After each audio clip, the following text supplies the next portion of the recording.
We did it, we made it. Wayfinder is finally releasing, or may have already released by the time you watch this video. That's why I want to get you guys ready with 8 essential pieces of information that you should know about Wayfinder before you decide to dive in for the first time. Be sure to stick around all the way to the end to get a head start on others when you first boot up the game. Also, if you're new here, feel free to subscribe. I post Wayfinder and gaming news and would love if you stuck around. Alright, so number 1.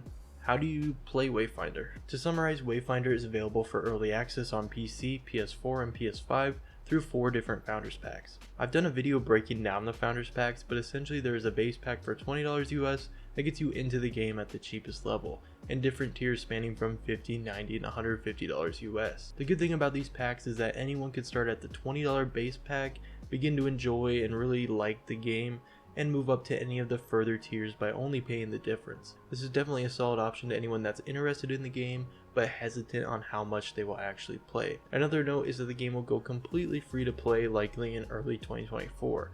At this point, the Founders Packs will go away alongside the ability to earn the cosmetics within them, but you'll be able to boot up and play the game for free. Also, this is likely when the game will come out to Xbox. On to number 2 now. Do not view Wayfinder as an MMO, at least not yet. In a recent interview with Rubicon, the community manager of Wayfinder, Sir Snarf, iterated that he does not want people to view the game as an MMO, at least, just not yet, saying, quote, "It's not going to come out as an MMO. We've never labeled it as an MMO, but we have aspirations of getting it to the stage of being an MMO. But don't go into the game expecting it to be the next WoW killer." Personally, I think this is really important to clarify for some thinking that the game might be bigger than it is. Of course, I've made the mistake too of assuming that this game will be more MMO related, and I've seen a lot of posts on Reddit about how it's going to be an MMO and how it's going to be so big, but like any game these days, we have to keep our expectations in check, and all we can do really is support the team for as long as they continue to do great things. At number 3, Wayfinder does not have a traditional battle pass system. I could honestly create a completely separate video about this, but essentially Wayfinder has a system called the Reward Tower. Anyone who's bought into any of the Founders Packs has at least access to the first season's Reward Tower. These seasonal Reward Towers will have cosmetics, dyes, items for your housing, and a new Wayfinder to unlock with each season. The Reward Tower will have 3 different tiers across Premium, Paid, and Free. The free version gives you access to one of the 4 components needed to summon a Wayfinder. The paid tower will give you all 4 components needed to summon a Wayfinder, and the premium version will unlock you some exclusive cosmetics, weapons, and instant access to the Wayfinder for the season, all without needing to spend the 4 components you gather. The great part about reward towers is that they've adopted a system where you can pick up and continue any season's reward tower at any time, so long as you've completed the paid version of the tower. So this means that once you've bought a season's reward tower, you are in no rush to complete it before the end of the season. Number 4, you will not be able to select any Wayfinder you want before playing.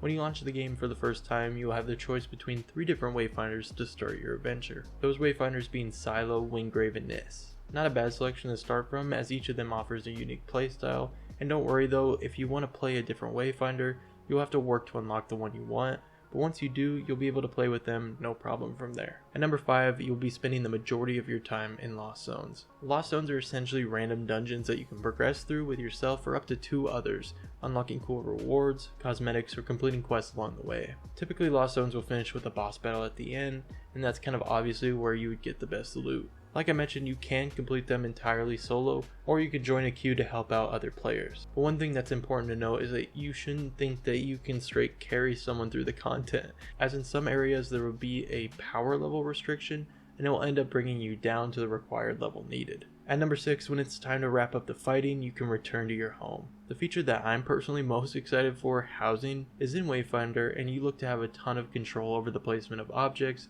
customization options, and more. I'm super excited about the future of housing, as they promise that the next steps will be introducing a neighborhood system where you can visit and view other players' housing in your neighborhood, alongside doing quests that are exclusive to your small community. Transitioning now into number 7, mounts will be making their way into the game, but just not yet. If you've gone through the Founders Packs, you'll notice that the $90 Awakened Founders Pack will include the Highland Strider mount and saddle. Unfortunately, you won't be able to use this mount right away, but in the future you'll be able to eventually test it out and then take it out into the world while you're running around. Well, I guess riding around now.